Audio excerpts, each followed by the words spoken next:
extraordinary honor. Bolesław personally received the emperor and treated him not as a superior ruler, but as an equal. The celebrations lasted for several days. According to medieval chroniclers, magnificent feasts were organized, valuable gifts were exchanged, and impressive military displays demonstrated the growing strength of Poland. Otto III was deeply impressed. He had expected to meet a regional duke. Instead, he discovered a ruler whose kingdom was organized, wealthy, and capable of standing beside Europe's greatest powers. During their discussions, the emperor openly praised Bolesław's leadership. Some historical sources even claim that Otto called him brother and partner of the empire. Whether these exact words were spoken remains uncertain, but historians agree on one point.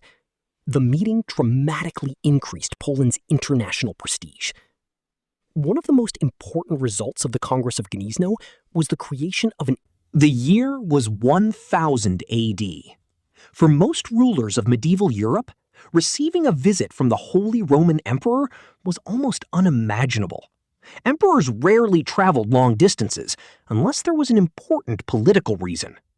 Yet this time, Emperor Otto III announced that he would personally journey to the Polish city of Gniezno. Officially, he was traveling as a pilgrim to pray at the tomb of Saint Adalbert, whose remains had been brought to Poland by Bolesław after the missionary's tragic death. But everyone understood that this journey meant much more than a religious pilgrimage. It was one of the most important diplomatic meetings of the Middle Ages. For Bolesław, it was an opportunity that could change the future of his country forever.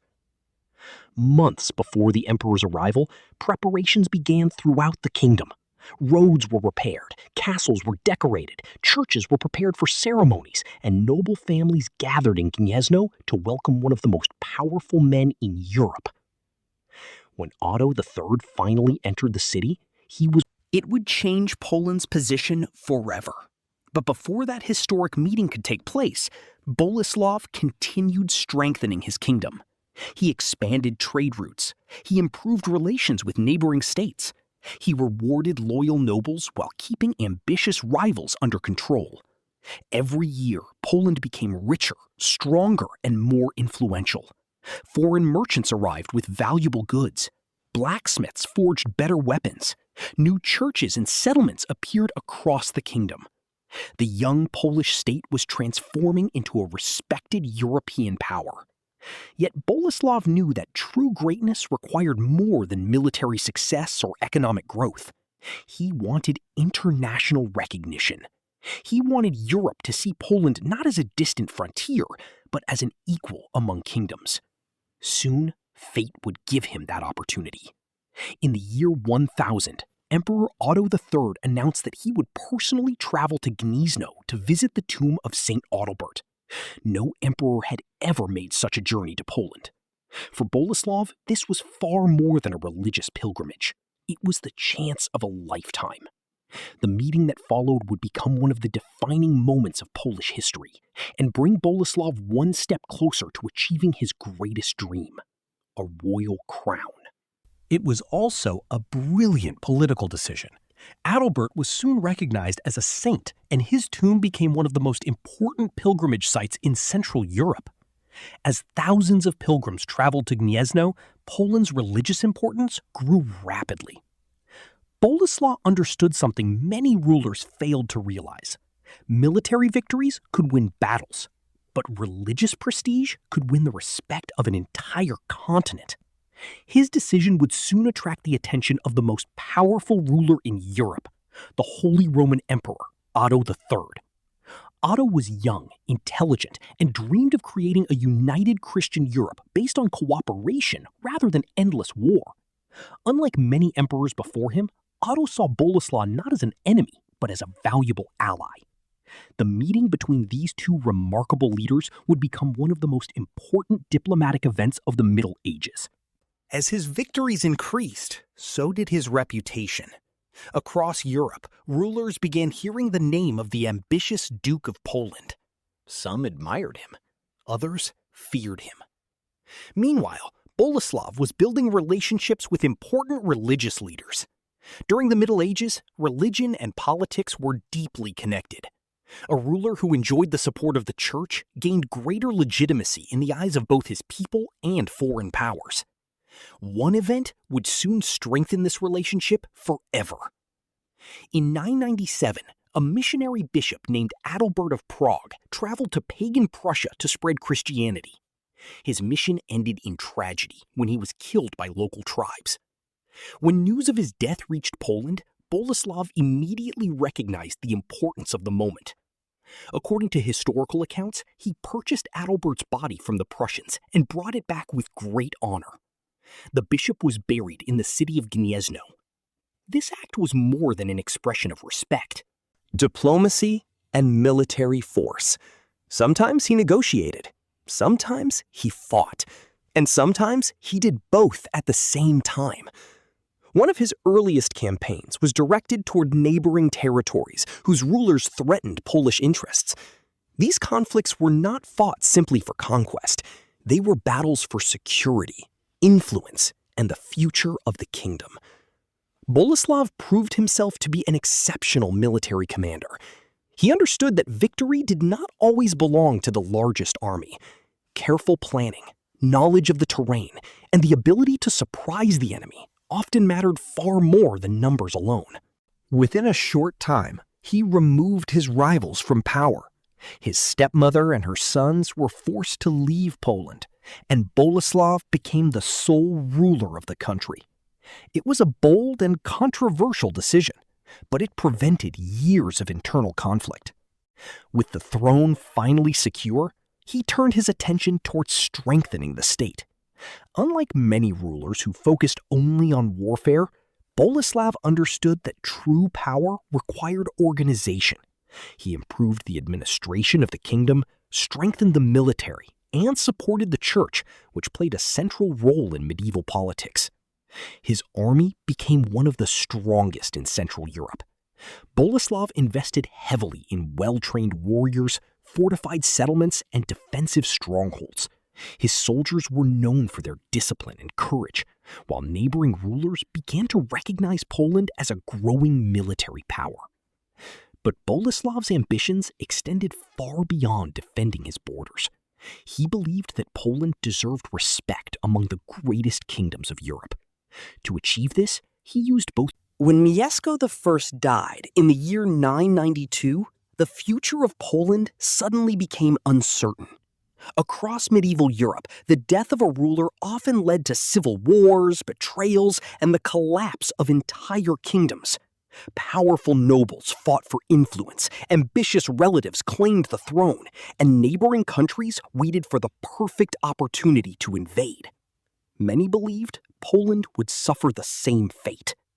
But they underestimated one man. Boleslav was determined not only to inherit his father's throne, but also to continue the work that Mieszko had started.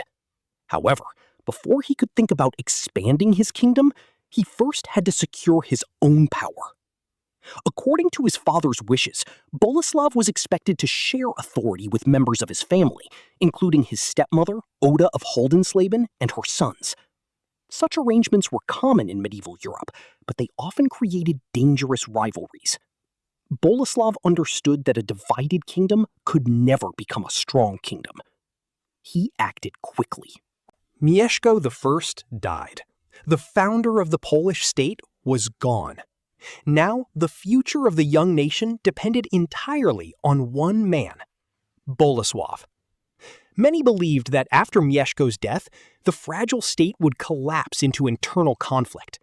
Others expected neighboring rulers to divide Polish lands among themselves. Enemies were already watching. Some waited for civil war. Others prepared for invasion. Few people could imagine that instead of falling apart, Poland was about to enter one of the most powerful periods in its early history. Because the young ruler who had just inherited his father's throne possessed something that few medieval leaders ever had: an unbreakable ambition, and a dream that reached far beyond simply protecting his kingdom. Bolesław wanted something much greater. He wanted to build a kingdom strong enough to stand beside the greatest powers of Europe, and he was prepared to fight anyone who stood in his way. Every kingdom was looking for new allies and new territories. Poland stood directly between these great powers.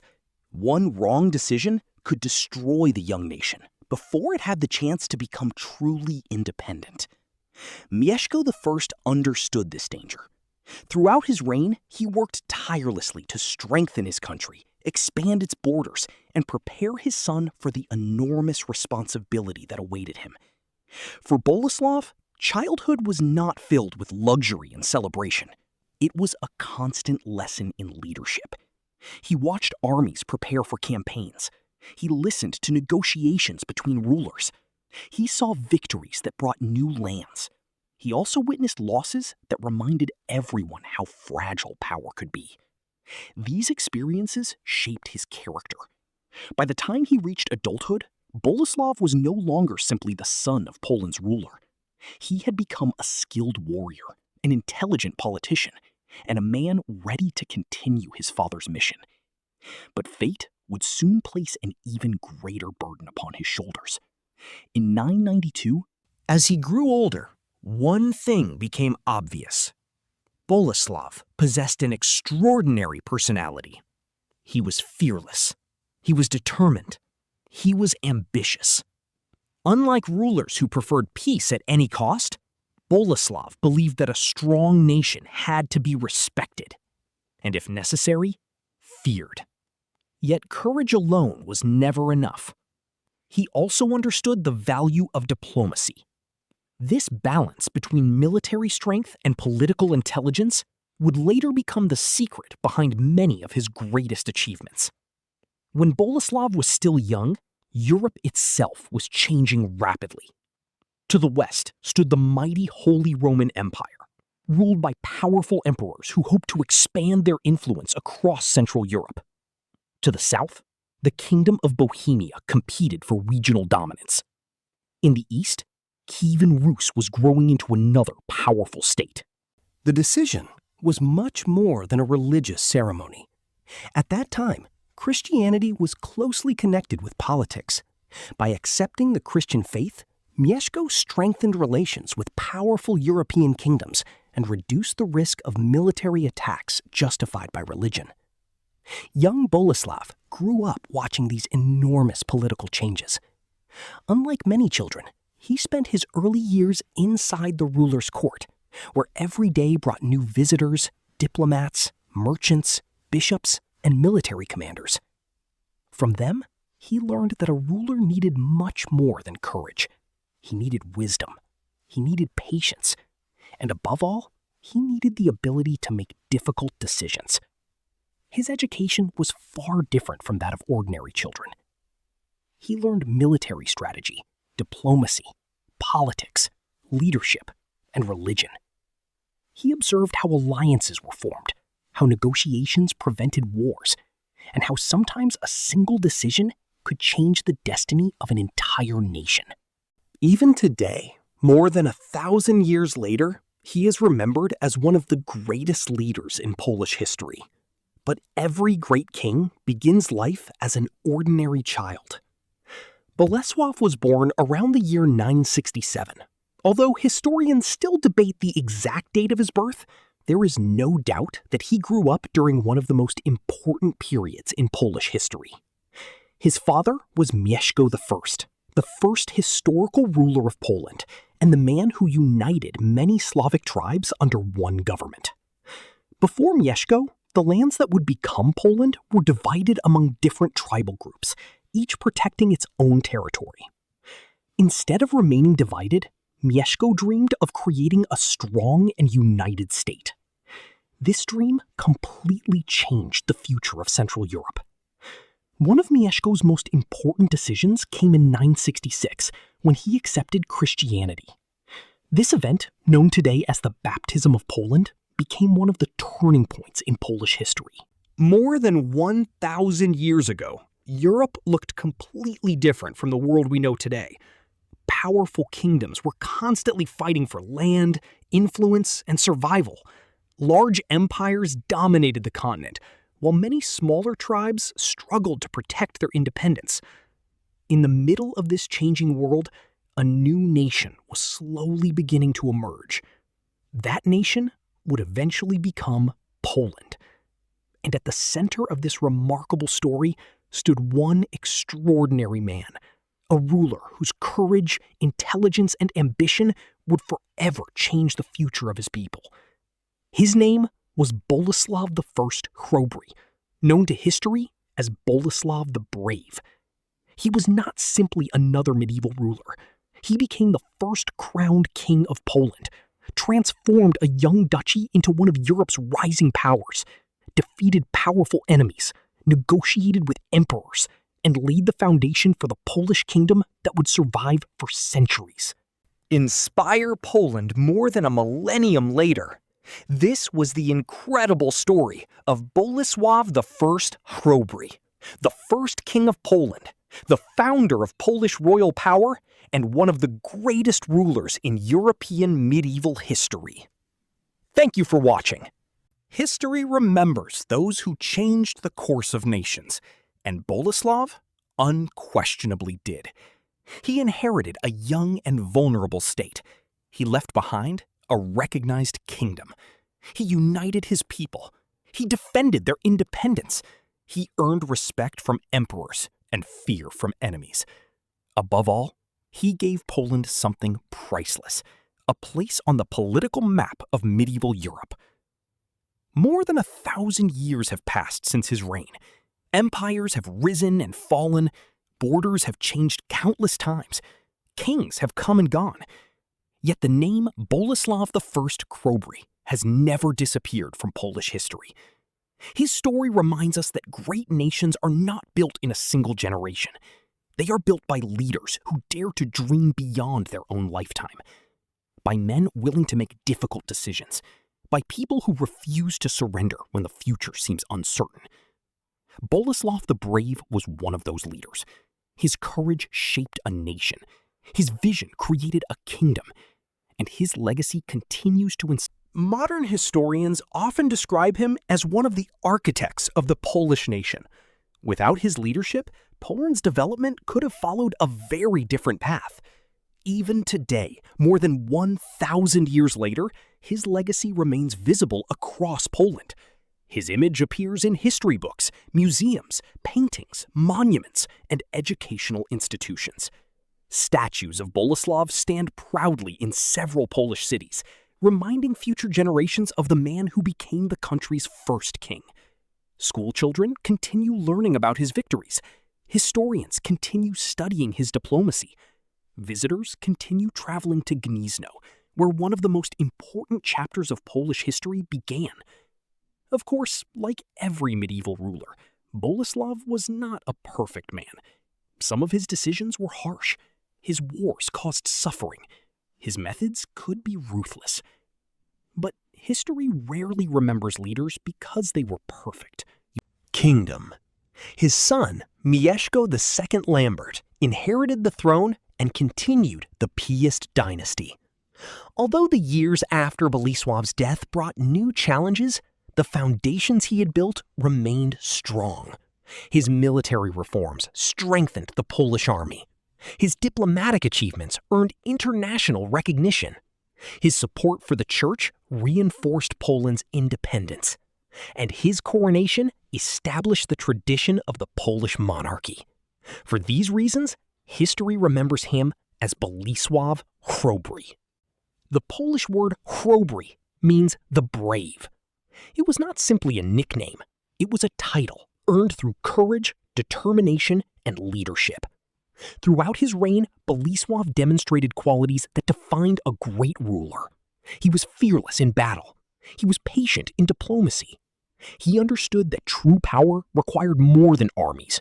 It required organization, faith, intelligence, and long-term vision. Historians agree that the coronation took place in the city of Gniezno, the spiritual heart of the Polish state. For Poland, it was one of the greatest moments in its history. The young duchy founded by Mieszko I had officially become a kingdom. Bolesław had fulfilled not only his own dream, but also the vision his father had begun nearly 60 years earlier. News of the coronation quickly spread throughout Europe. Some rulers welcomed Poland's new status.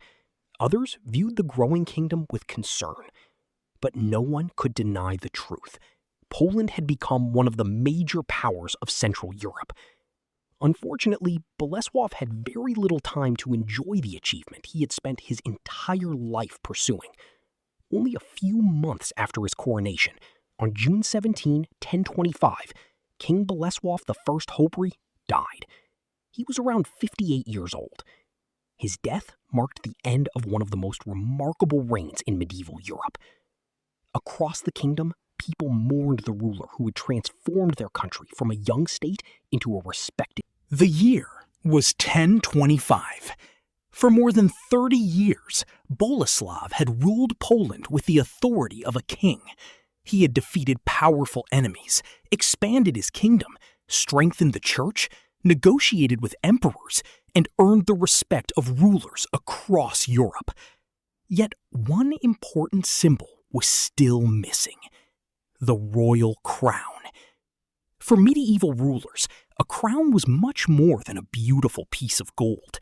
It represented international recognition, legitimacy, and equality with the kings of Europe. A crowned king was no longer simply a regional duke. He became the official head of a sovereign kingdom.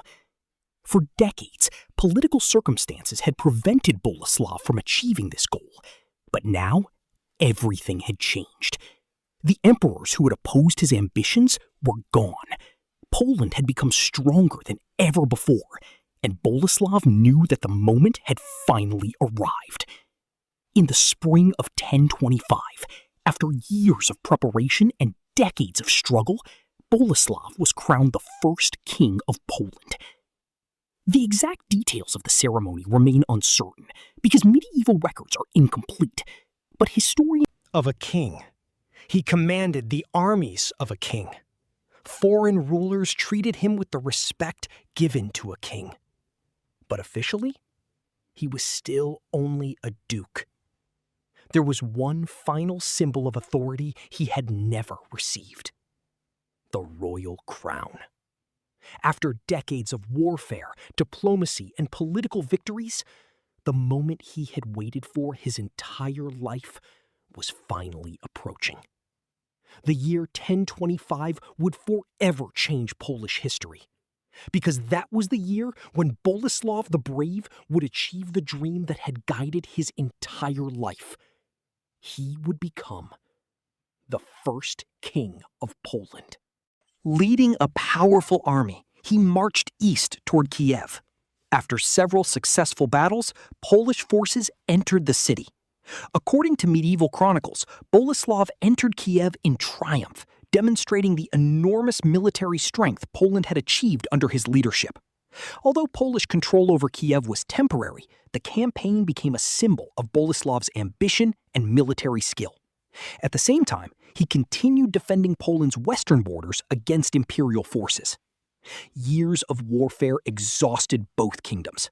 Finally, in 1018, the two sides agreed to peace through the Treaty of Bautzen. For Bolesław, the treaty represented a major diplomatic victory. He secured important territories, strengthened Poland's international position, and forced one of Europe's greatest powers to recognize his authority. By now, Bolesław had earned a reputation across the continent. Some rulers admired him, others feared him. His enemies respected him. His allies trusted him. His soldiers followed him with loyalty. The young duke, who had inherited an uncertain kingdom, had transformed Poland into one of the strongest states in Central Europe. Yet one dream still remained unfulfilled. For years, Bolesław had ruled like a king. He possessed the wealth of did not share Otto's vision of cooperation. Instead of friendship, he viewed the growing power of Poland as a threat. Very quickly, relations between the Holy Roman Empire and Poland deteriorated. Diplomacy gave way to war. For the next several years, Bolesław fought a series of difficult campaigns against Henry II. These wars became some of the greatest military challenges of his reign. Although the Holy Roman Empire possessed enormous resources and experienced armies, Boleslav refused to surrender. His strategy relied on speed, surprise attacks, and the excellent knowledge his soldiers had of local terrain. Rather than seeking one decisive battle, he often weakened enemy forces through smaller engagements, defensive fortifications, and carefully planned counterattacks. Again and again, he forced the emperor to negotiate. While fighting in the west, Boleslav also expanded Poland's influence toward the east. He became involved in the politics of Kievan Rus, one of the largest states in Eastern Europe. When a succession dispute erupted there, Boleslav saw an opportunity. In 1018, he launched one of the most famous military expeditions of his career. Of an independent Polish church organization. Until then, many Polish religious institutions had depended on foreign authorities. Now, Poland received its own archbishopric in Gniezno, with additional bishoprics established in Krakow, Wrocław, and Kołobrzeg. This decision was revolutionary. It strengthened Poland's independence not only politically, but also spiritually. No longer would foreign rulers be able to influence Polish affairs through religious institutions as easily as before. Otto III also presented Boleslav with extraordinary gifts. Among them was a replica of the Holy Lance, one of the most respected symbols of imperial authority. For a medieval ruler, receiving such a gift was an incredible honor. In return, Boleslav presented Otto with precious relics of St. Adalbert. The exchange symbolized mutual respect and friendship between the two leaders. Many historians believe that Otto III even intended to crown Boleslav as king during this period. However, history had other plans. Only 2 years after the Congress of Gniezno, Emperor Otto III died unexpectedly at the age of 21. His death completely changed the political situation in Europe. The new emperor, Henry II,